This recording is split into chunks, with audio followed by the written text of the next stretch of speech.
Every day means every day, but this day in particular is a broadcast day. I'm here in downtown Chicago at my hotel. I've already got the broadcast outfit laid out. We're going to be on Big Ten Network later today. We got Penn State versus Nebraska. Let me come show you this view really quick. This is from the Thompson here in downtown Chicago. It's beautiful. And this area is always packed, by the way. It's empty today because it was so insane yesterday. I think everybody went home and needed to get some rest. But it's actually St. Patty's Day weekend, which, if you know anything about Chicago, that's one of the biggest weekends in Chicago. They dye the river green, they do all this stuff. And I never get to participate in any of the fun because I got to prepare for today, which is broadcast day. But what I want to do is show you a little bit of the behind the scenes of how I prepare for these broadcasts, because sometimes I think that people assume that, oh, it's gymnastics. You did that sport for so many years, you love it, you just jump on camera and talk about what you already know and love and kind of react to what's happening in front of you. But the reality is that doesn't make for great television. You have to be uber prepared and do what I call eating the scroll. Now, what's eating the scroll?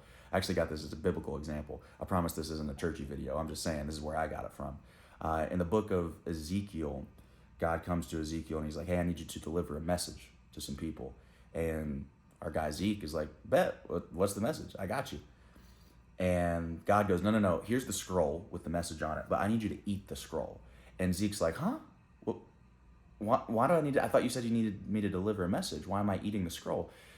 And what I get from that is the message has to be a part of you. It can't just be something that you memorized, something that you recite.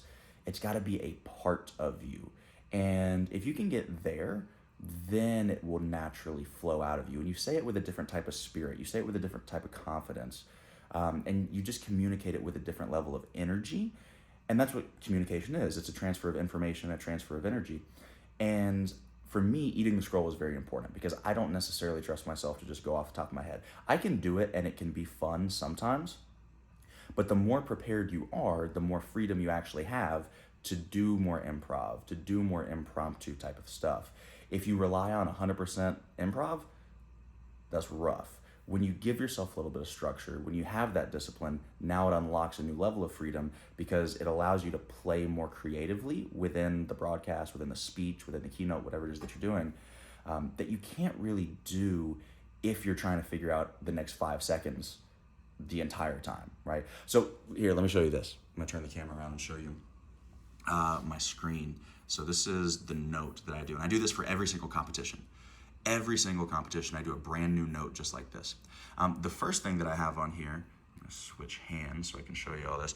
The first thing that I have on here is just reminders for myself. The camera takes away so much personality. You know, I'll be sitting there thinking that I'm basically screaming and jumping up and down, and in reality, it comes across as like, oh, that was a great stick there from Penn State. It's so boring. And I think I'm like, oh my gosh, that was awesome.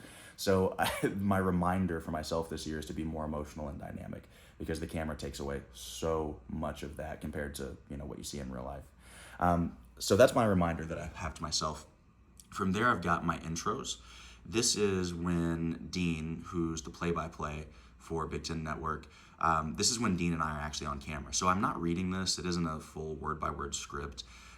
It's just for me to get some ideas, basically. I want to go into it already having an idea of what I want to talk about. So I want to talk about how they're both coming off of big wins against nationally ranked road teams. And then I also want to talk about how they both have veteran lineups. That's really my 2 main points. I just kind of wrote both of those out.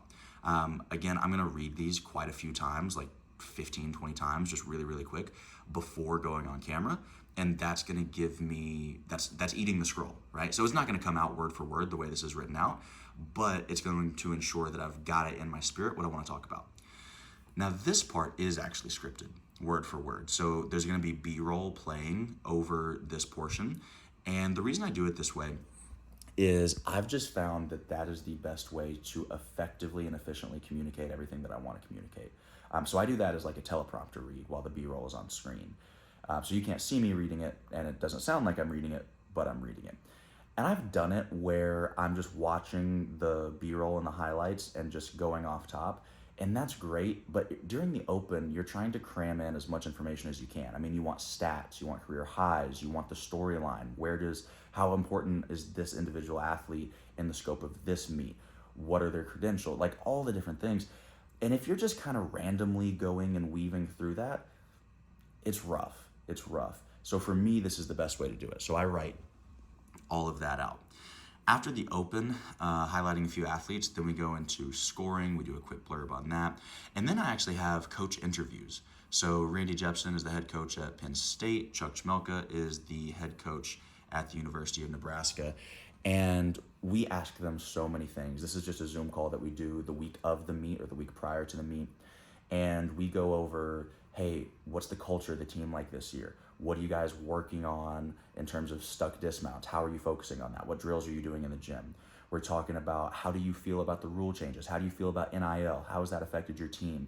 We really want to understand not just the hard facts about what's going on, but we want to understand, like, how do you feel about this? Like, what's the vibe like in the gym? Because those are the storylines, right? I want to be able to paint the picture for the audience and for the viewers. We've even got stuff in here, like I see one of my notes says, Randy has 3 dogs, Huck, Finn, and Reggie. He says it's chaos at his house all the time, but he loves it. If there's a dull moment in the meet, like, let's talk about Randy's dogs, you know? It's a great little thing to add in there. So I've got my coach's interview notes always at hand. And then big rule changes, right? Big rule changes are a huge one, especially because this year they made a ton of them.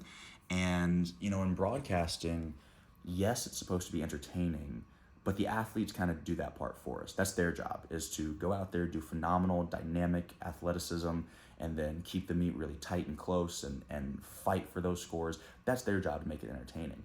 Our job is to do 2 things. Number 1, amplify that entertainment, right? When you participate in that big stuck dismount, or you really walk people through the tension of how close the scores are, that's amplifying the entertainment factor. But we also have to educate. And educating means, hey, the reason why that right there was such a big deal is because he gets bonus points, and because he stuck the dismount, it gives momentum to the team. So both from a scoring and mathematical perspective, as well as from a motivation and momentum perspective, that's why this is important. So we're educating the audience as we go, and that makes those rules super, super important. After that, I really just go into event by event. And so I've got my rule notes for each event, especially because this year there's been so many changes. All the rules are changed compared to what they were last year. I mean, literally everything that I've written down here was not in effect last year.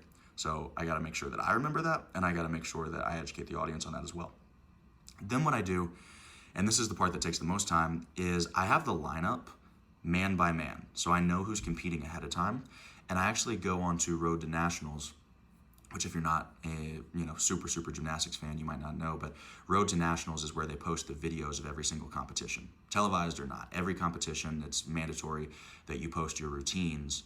And it's for a couple different reasons, accountability, for judging and all sorts of things. But what I do is I go on there and I watch each one of these guys' routines, because they've all competed before, right? So I watch their routines on each event that they're in lineup, and then I actually make note of, oh, this guy does a big skill, 3rd skill up, he's doing a Casino on high bar. I need to make sure that I lead up to a crescendo there. So that could look like, all right, guys, this is, I don't know, I'm just gonna pick a name. Let's see who's on high bar. Who does a Casino on high bar? Josh Carnes. So I'll say, hey, we got Josh Carnes coming up from Penn State, and he's like starting his routine right now, right? All right, now watch this. He's winding up for the Giants. Get ready. He's bending the bar, and boom, there's the Casino, right? And you just lead up to that so that, again, you're participating in the dynamic essence of what the athletes are doing. I hope I'm communicating that well enough. Like, you have to, it's almost like music, right? If you just had a singer and the singer was, doing this really nice, slow, steady ballad, and then all of a sudden they just start belting and it's this crazy high note, you'd be like, okay, that's cool, but where'd that come from? But then when you have the drums, it leads up to it, you're like, oh, this is the coolest thing ever, because it crescendos. broadcasting is the exact same way. So when I know what the athlete's going to do, and then I can lead the viewer into that moment, it just makes it hit so much harder. So that's what I got. That's all my notes there, and that is how I prepare for these broadcasts. It is, let's see, 9:19 right now. The broadcast is at 2:30. So what I'm gonna do is I'm gonna go downstairs to the hotel gym, hit a quick workout because every day means every day.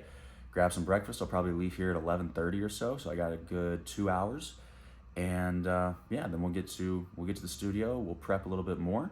We go live at 2:30. 4:30 we'll be off the air, and then I got to go straight to the airport and get back to Nashville. So I'm gonna take you guys with me the entire time. But I hope you enjoy this, and I will see you on the broadcast. But first, let's go to the gym.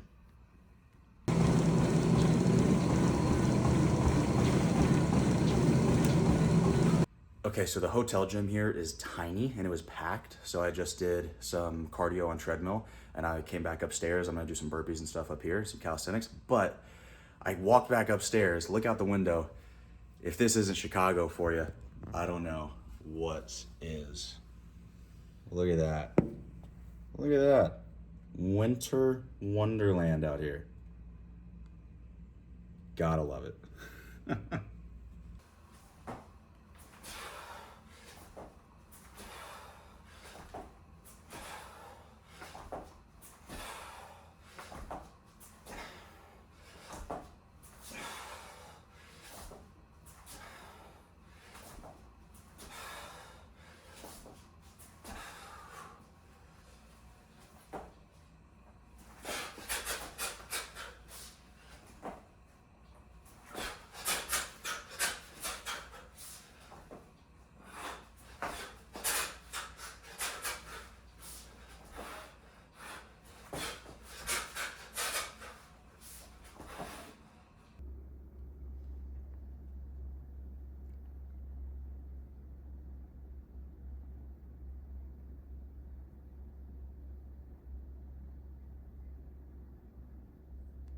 What's going on? As you can see, I am back home in Nashville, and that means that I did a terrible job of documenting the actual broadcast itself. I was so locked in yesterday that I just didn't film anything really once I got to the studio, and I messed up.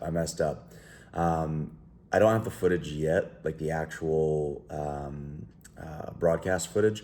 I've got a quick video of the open that one of my friends sent to me from home. So I'm going to play that right after this just so you get to see a little bit of it. And then I'm going to make a follow-up to this video that shows the actual footage and how everything turned out. It was an insane meet. Nebraska led it all the way literally until the very last routine. It literally came down to the last routine. It was absolutely insane. And even then it came down to a couple of tenths. I mean, it was as intense and dynamic as you could ever ask a men's gymnastics meet to be. It was crazy. So I can't wait for y'all to see it. Hopefully you caught it live on Big Ten Network. If not, I'm gonna grab a couple of clips once they send me the full high quality footage, the actual source footage, not this little clip I'm about to show you from somebody's phone filming their TV at home. But until then, this is all I got. I'll probably make another follow-up video to this as well, just walking through I don't know, just the mentality of it, the highlights, and all the fun that Dean and I had doing the broadcast. So I hope that you enjoyed this video, getting to see a little bit of the behind the scenes, and I promise that next time I will do better at documenting more. I actually have a videographer coming to Big Ten Championships with me, so we'll be able to make a whole mini documentary, which I think will be really cool. But anyway, hope you enjoyed the video. Till next time, don't forget, every day means every day. Alongside Michigan gymnast Brandon Burns, I'm Dean Lincoln. That's the story. Senior Day, Penn State can celebrate with t-shirts and trophies. That's right. There is a regular season title on the line here tonight, but both of these teams have veteran lineups, and they're both coming off of massive wins against nationally ranked teams. I expect this meet to be an absolute dogfight until the very last routine. So glad you mentioned veterans, because when we start with Nebraska, those first two have been there forever. That's right. This Nebraska Cornhusker team is led by Nissen Emory finalist Taylor Christopoulos. And just look at the stat line. 8-time All-American, young man is far from done. We'll see a lot of him tonight. But if you like Christopoulos, how about Yanni Chronopoulos? Say that 5 times fast. Yanni was an alternate for the 2024 Canadian Olympic team, and we'll see him on 4 events tonight. Lastly, Chase Monty, currently ranked 2nd in the country on floor with one of the biggest routines you'll see, not just in the conference, but in the world. And for Penn State,